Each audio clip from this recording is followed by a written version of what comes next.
what is BPC's action? The main thing is angiogenesis, Mhm. which means it's creating new red blood cells. So by doing so, that is going to help heal areas of the body by just promoting that angiogenesis.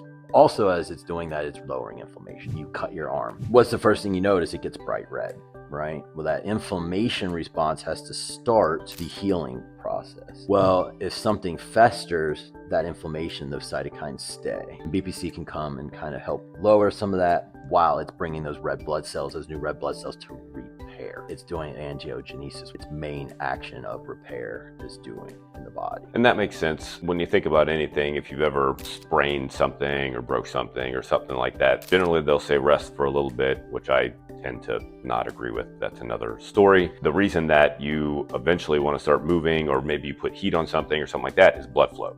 What you're trying to do is get blood flow to the area, and that's what heals. That's what heals it. Yep.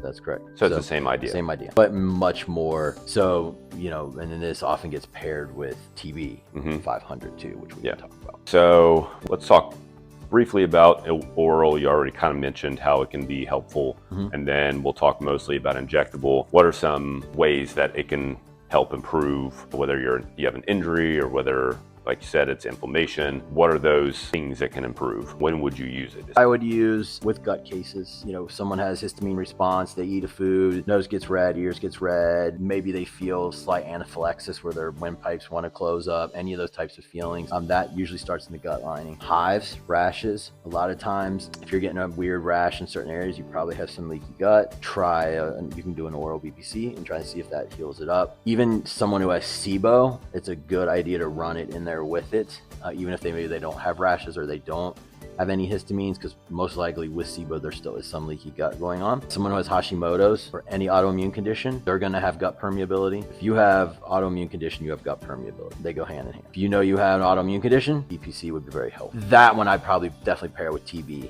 because TB can help with autoimmune conditions as well. As far as, you know, other areas, you just had surgery and you want it to heal quicker, you could use some BPC for sure. And you want to get as close to the injury as you can. I still argue it's going to work. You're going to be supposedly in a little bit better.